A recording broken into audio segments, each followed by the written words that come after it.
aproveitando que ela levantou esta pergunta, hoje a nossa doutrinária vai ser sobre o livre-arbítrio. Então, antes de iniciarmos, Senhor Jesus, nos disseste que onde estiver um ou mais em teu nome, ali estarias para amparar, acolher e nos abençoar. Então peço-te que eu seja neste momento um instrumento da tua voz e que possamos, junto aos nossos mentores e aos nossos espíritos de luz que aqui se encontram, ouvir a tua palavra e levá-las para todo sempre conosco. Que assim seja. Que assim seja. Graças a Deus.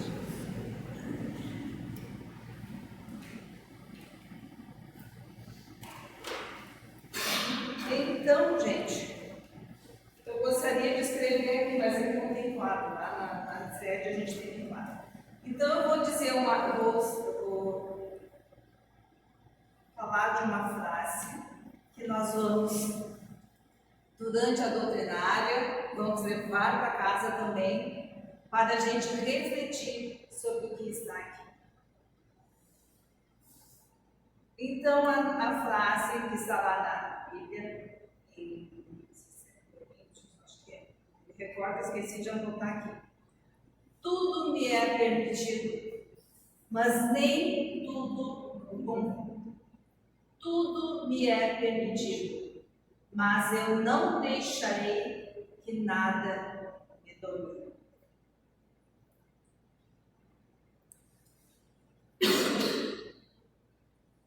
Então, eu assisti muitas palestras no YouTube, eu li algumas mensagens do Evangelho, algumas perguntas no Livro dos Espíritos,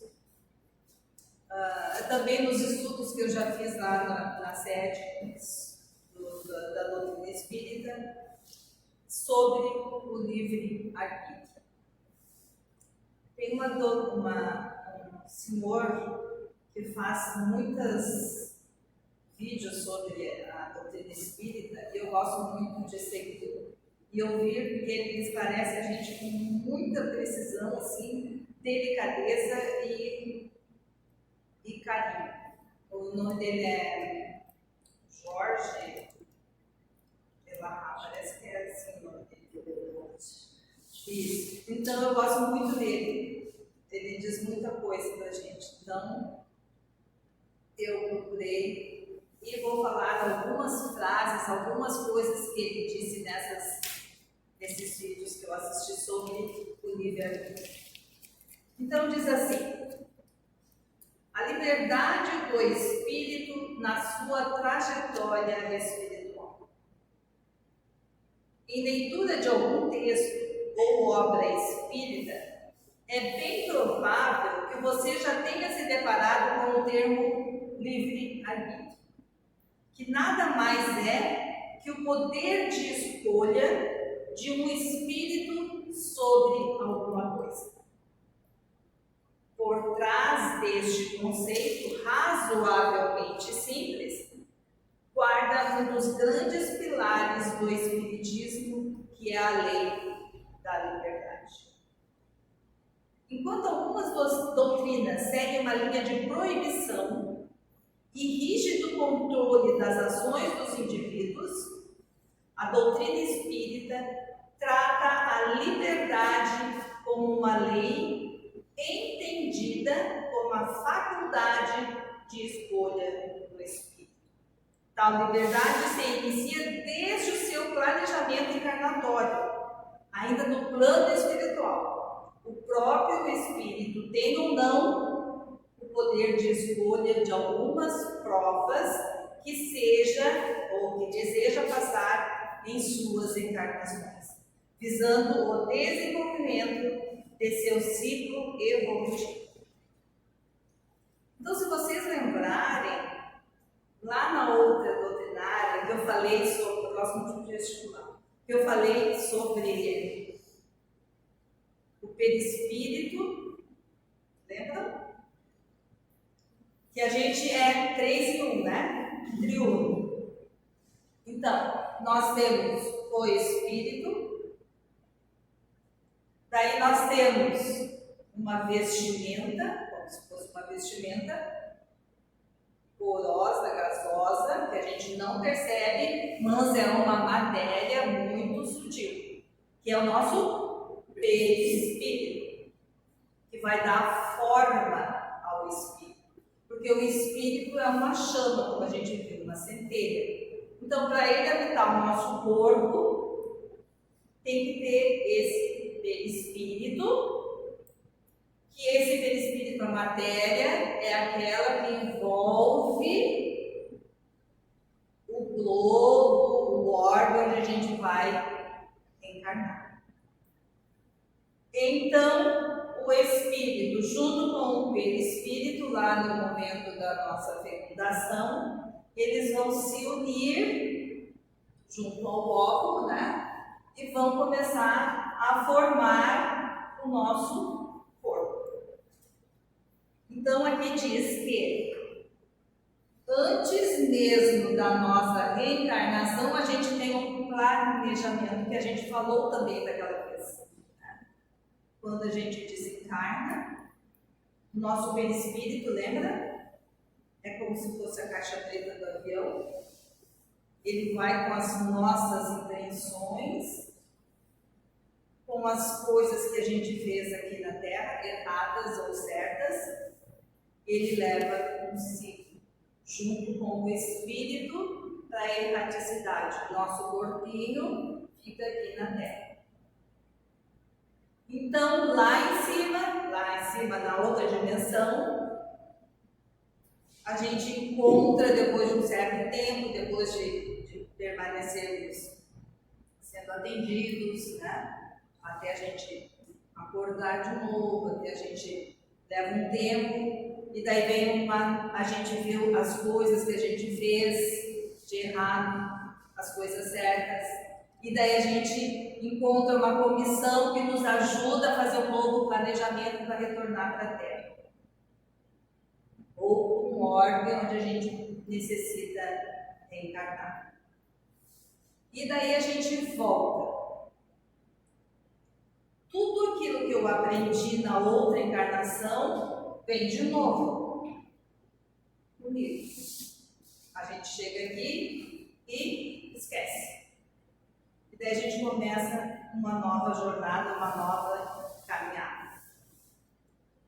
E junto com essa nova caminhada, essa nova jornada, esse novo corpo, o que acontece? Nós temos o livre-arbítrio, que a gente já adquiriu na outra e vai continuar adquirindo. Agora vamos pensar assim, quando a gente nasce, o nosso livre-arbítrio é bem pequenininho. Bem pequenininho.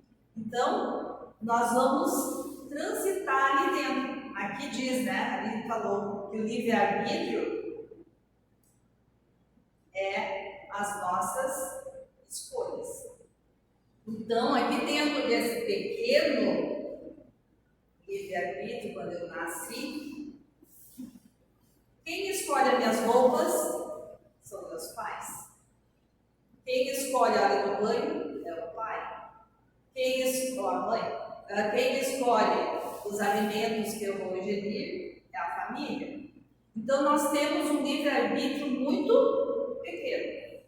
Conforme a gente vai crescendo, vai aprendendo, vai tendo autonomia, o nosso livre-arbítrio, que era pequenininho, conforme o nosso conhecimento, ele vai alargando tanto para cá quanto para cá. Então, devido ao nosso conhecimento intelectual, nós também vamos aumentar, alargar o nosso livre-arbítrio. Então, aqui, quando eu cresço, eu já posso escolher o alimento que eu quero, eu já posso escolher a roupa que eu quero, eu já posso escolher onde eu vou, a hora que eu vou dormir, a hora que eu vou almoçar, que eu vou tomar um banho. Então, já aumentou tudo, porque eu tive mais conhecimentos. Então, aqui dentro eu já posso fazer mais escolhas do que quando eu era criança. E assim é o nosso espírito. Quando Deus nos criou simples e ignorantes, lembra? Primeira palestra que eu vim fazer aqui sobre evolução, nós nascemos simples e ignorantes. Ignorantes de conhecimento. Então nós éramos assim. Nós tínhamos muito pouco para escolher. Porque nós éramos muito primitivos. Quer ver um exemplo?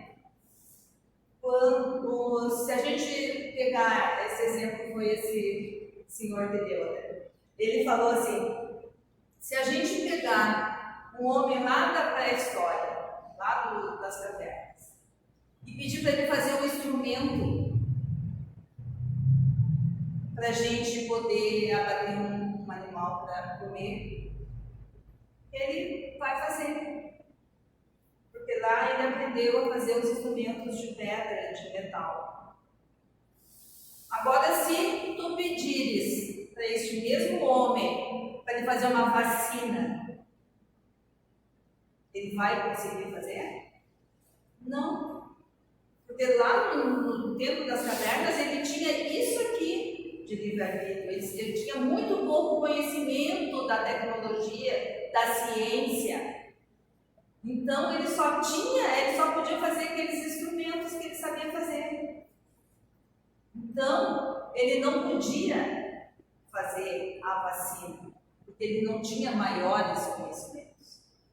E assim é a gente. E quando a gente nasce, então, bem simples e sem conhecimento nenhum, a gente tem pouco livre-arbítrio. Mas na medida que a gente desencarna e reencarna, desencarna, reencarna, a gente vai aumentando, vai alargando esse nosso conhecimento e esse nosso livre-arbítrio, até chegarmos lá na plenitude, que é a nossa determinação. Nós temos essa determinação de chegar lá a sermos totalmente felizes. Mas para isso, nós temos que fazer essa caminhada. Uns levam mais tempo, outros levam menos tempo, outros às vezes param, depois continuam de novo. Isso tudo é devido ao nosso uso do livre-arbítrio, das nossas escolhas certas ou erradas. Então vamos ver mais um pouquinho do texto. Então aquele planejamento que a gente fez lá na erraticidade não significa que o espírito firma um contrato de adesão, pelo qual é obrigado a segui-lo à risca. O espírito tem total liberdade de escolha na tomada de decisões no seu ciclo terreno, que podem inclusive alterar substancialmente a jornada programada. Pensar que tudo que acontece em nossa vida é fruto de programação é equivocado, já que dependendo das decisões que tomarmos no curso do caminho, seremos aproximados ou desviados do planejamento inicial. Então, quando a gente planeja e vem, a gente tem um roteiro. Não quer dizer que eu vá fazer tudo que eu planejei ou que foi planejado para mim. Porque eu esqueço, ou porque eu tenho o meu livre-arbítrio e faço escolhas diferentes. Então, por exemplo, a Rosana vai nascer lá em Tramandaí, na família tal, vai morar no lugar tal, vai ser professora, assim. Foi as escolhas que eu fiz ou que fizeram e pediram para mim fazer. Deve fazer. Aí eu cheguei aqui, nasci em Tramandaí, me criei, estudei, e daí eu resolvi ser médica. Então, eu não preciso seguir à risca o meu planejamento. Agora eu tenho que fazer boas escolhas. Porque eu posso escolher também não ser professora, não ser médica, não ser advogada, não ser nada e cair em outros lugares menos favoráveis. Né? Porque a gente sabe, quando a gente é jovem, a gente tem alguns amigos, entre aspas, que às vezes nos convidam para outras coisas. Né? Para fumar, para beber, para usar drogas. Então a gente pode ter essas escolhas erradas também. E daí depende é determinado isso que eu tinha que ser assim, que eu tinha que fazer essa outra escolha? Não. É o meu desejo, o meu livre-arbítrio. Eu que vou fazer essa escolha errada. Só que eu vou ter que ter uma responsabilidade sobre isso que eu fiz. E depois eu vou me cobrar lá para fazer na hora o meu novo planejamento. Então isso tudo vai alavancando ou não a nossa evolução. A liberdade é uma das bases da doutrina espírita. É a chave para a evolução. O Espiritismo constrói o alicerce da sua trajetória a partir de suas próprias escolhas e decisões, sendo responsável pelas suas ações.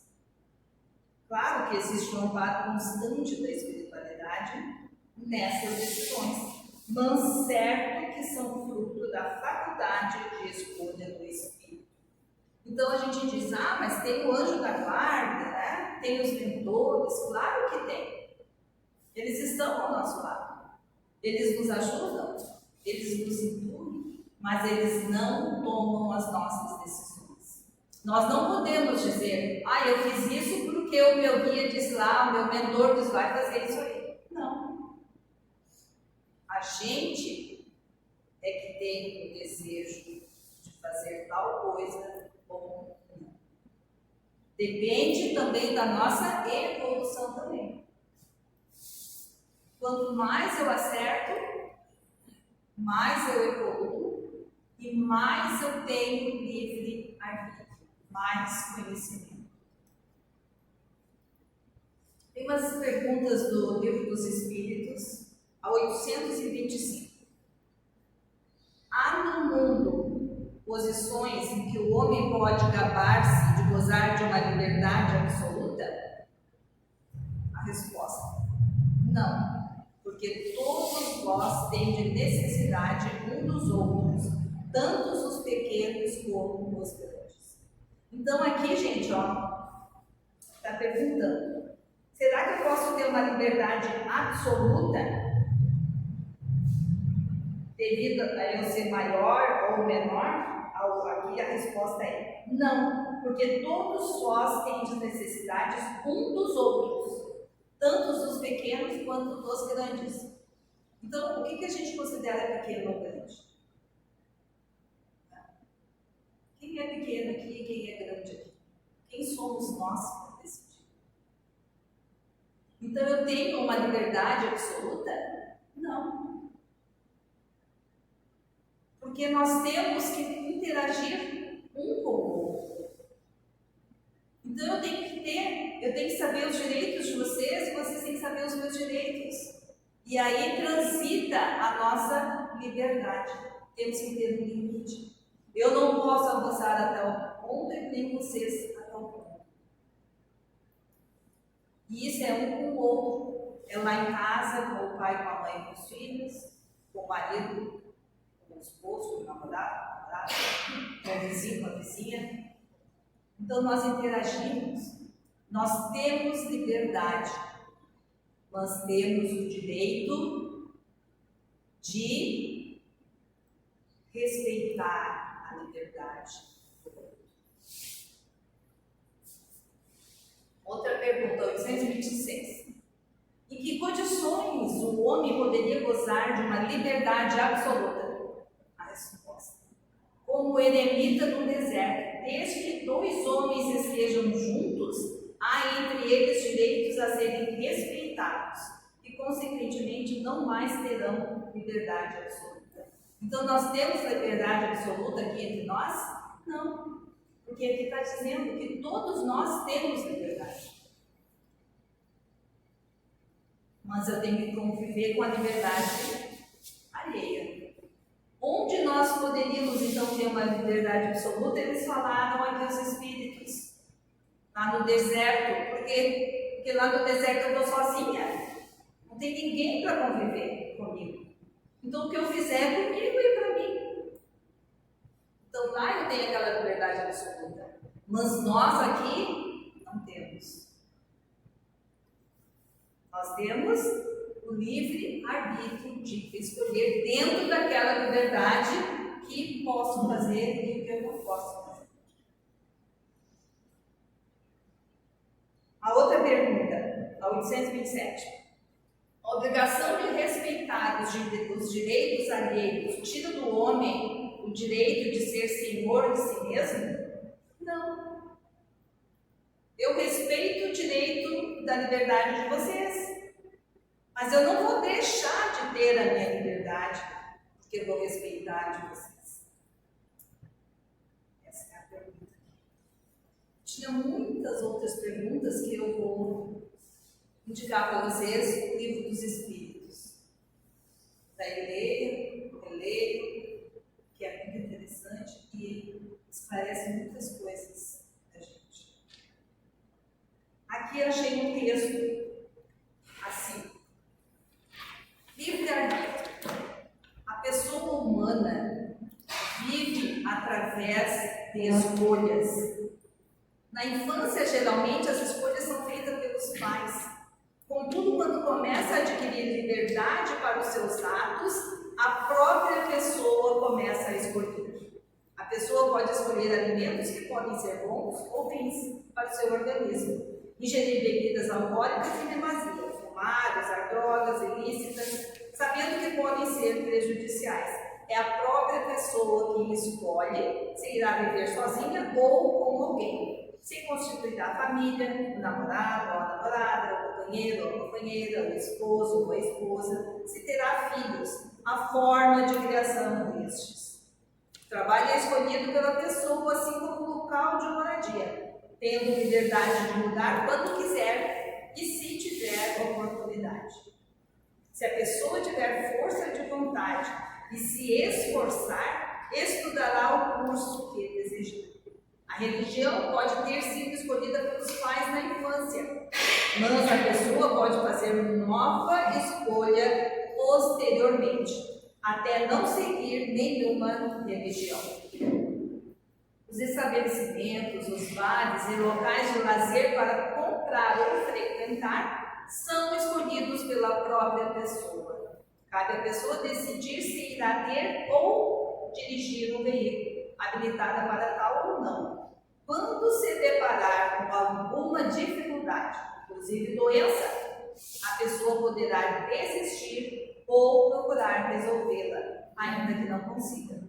A pessoa pode escolher amar ou odiar, praticar o bem ou o mal, ser alegre, ainda que esteja sofrendo, ou chorar. Cabe à própria pessoa buscar a felicidade se é infeliz, mediante as escolhas. Até a morte, e enquanto tiver discernimento, cabe a ela fazer suas escolhas, por mais simples que sejam. E sempre poderá dizer sim ou não, aceitar ou recusar. Portanto, a pessoa humana tem o livre arbítrio. Assim deve pensar ao fazer suas escolhas, pois será através delas que colherá frutos bons ou ruins, imediatamente ou no futuro. Quem escreveu esse texto foi Marcos Alves de Andrade. Vamos refletir sobre tudo isso. Então, aqui eu vou voltar lá mais um pedacinho para esclarecer. Quando Deus cria os espíritos, nada pode ser dito sobre nós, porque nós somos dotados do livre arbítrio. Ninguém pode dizer que caminho nós iremos tomar, se vamos pelo caminho do bem, ou se nós não iremos pelo caminho do bem. O que vai acontecer conosco? Nada pode ser dito. Aliás, só uma coisa pode ser dito sobre nossa história: nós seremos espíritos felizes, porque existe um determinismo divino. Deus, o soberano Senhor, determinou em suas leis que todos os espíritos alcançarão a condição de serem almas iluminadas, porque não existe delito, erro, afastamento que a gente possa cometer que nos afaste da presença de Deus e que tire de nós o nosso prêmio extraordinário, que é a condição de sermos espíritos felizes, resolvidos e iluminados. Então, voltando lá no início, quando a gente nasce simples e ignorante, o nosso livre-arbítrio é pequeno. Conforme vamos crescendo, estudando, aprendendo as nossas experiências com erros e acertos, nós vamos aumentando, tendo conhecimento, discernimento de saber o que é errado e o que é certo. Então, nosso livre-arbítrio também aumenta. Só que só o conhecimento nos ajuda? Não. Nós temos que ter moral. Nosso livre-arbítrio está ligado com a nossa moral. Então, quando erramos, quando ficamos doentes, reclamamos, não aceitamos, não procuramos médicos, exames, medicação, e ficamos naquela tortura e desistimos muitas vezes da vida, o nosso livre-arbítrio, que era deste tamanho junto com o nosso conhecimento, ele vai diminuir? Não. O que vai acontecer? Na próxima, nós não vamos ter mais este livre-arbítrio acessível para nós. Lá no nosso planejamento, vamos dizer assim, tu vai poder usar só esse pedacinho de tudo isso aqui, porque tu fez testes nas escolhas. Então, mas eu tentei fazer, eu quis fazer, eu errei, mas eu posso ir lá e fazer diferente. Eu quero nascer rica, eu quero ser bonita, eu quero ser famosa, eu quero nascer em Paris. E daí eles vão dizer para mim assim, não, tu vai nascer lá em Tramandaí, pobre, no frio, no vento do Nordeste, não vai ser famosa. Tu teria todas as condições, mas as tuas escolhas foram erradas. Aí tu vai voltar a ter um pouco do teu livre-arbítrio. Daí a gente volta com aquele pouquinho. E daí surgem novas situações, novas oportunidades. E se eu voltar a errar, talvez na próxima eles encolham mais ainda. E às vezes não é só o lugar onde eu vou nascer, ou a família onde eu vou nascer, são limitações físicas. Se eu usei mal as minhas palavras, eu posso voltar sem voz. Se eu usei meus olhos para olhar as pessoas e julgar o que elas estavam fazendo ou deixando de fazer, eu posso vir sem a visão. Eu posso vir sem as mãos. Então, nós temos que ter também, além de conhecimento, nós temos também que desenvolver a nossa moral. Para nós podermos usar o nosso livre-arbítrio. E temos que aprender, como ali disse, as 10 lições no dia a dia. Tudo tem um único propósito, uma única determinação que Deus nos deu. Um dia seremos todos felizes. Uns mais cedo, outros mais tarde. Uns ficam patinando várias encarnações, mas abram um sorriso, porque todos nós seremos felizes. com erros, com acertos. Lembram da parábola do filho pródigo? O filho pródigo saiu de perto do pai, gastou tudo que ele tinha ganho, que aqui no caso é os nossos dons morais,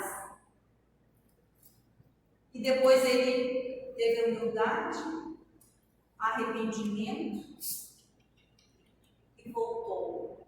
E o Pai, Deus Todo-Poderoso, cheio de amor e bondade, recebeu aquele filho como ele nos recebe.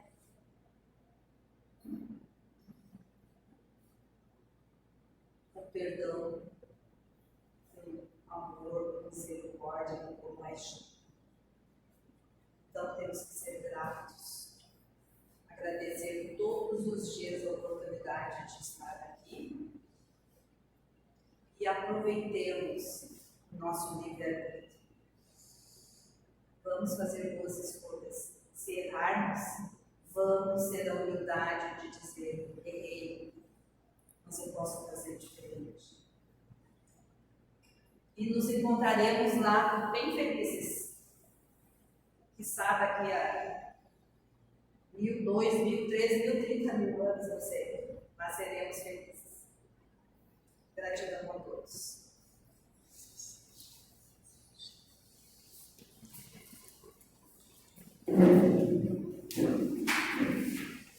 Agradecemos, Rosana, por mais essas palavras nossas do nosso comunidade. Vamos pedindo aos nossos irmãos a cuidadora de paz. Coloque.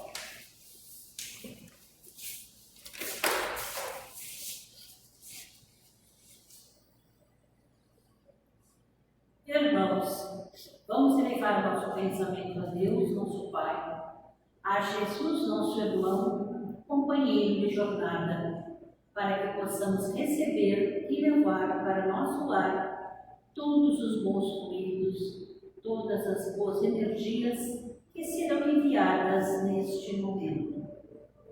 Espíritos sábios e benevolentes, mensageiros de Deus, cuja missão é assistir aos homens e conduzi-los no bom caminho.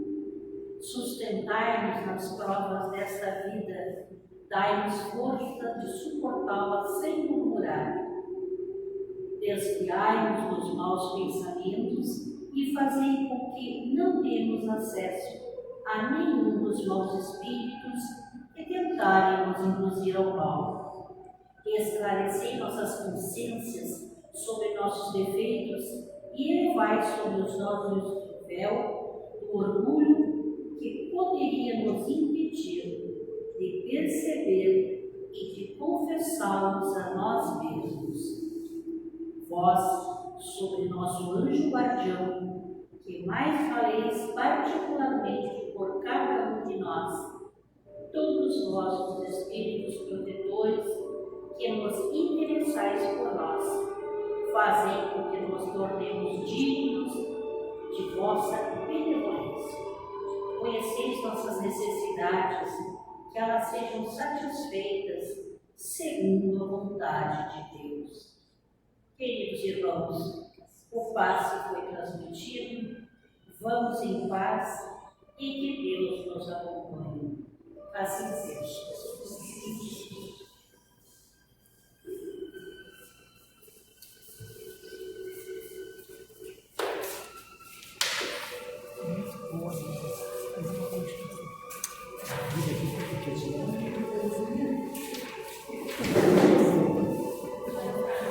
Não sei se vocês podem fazer.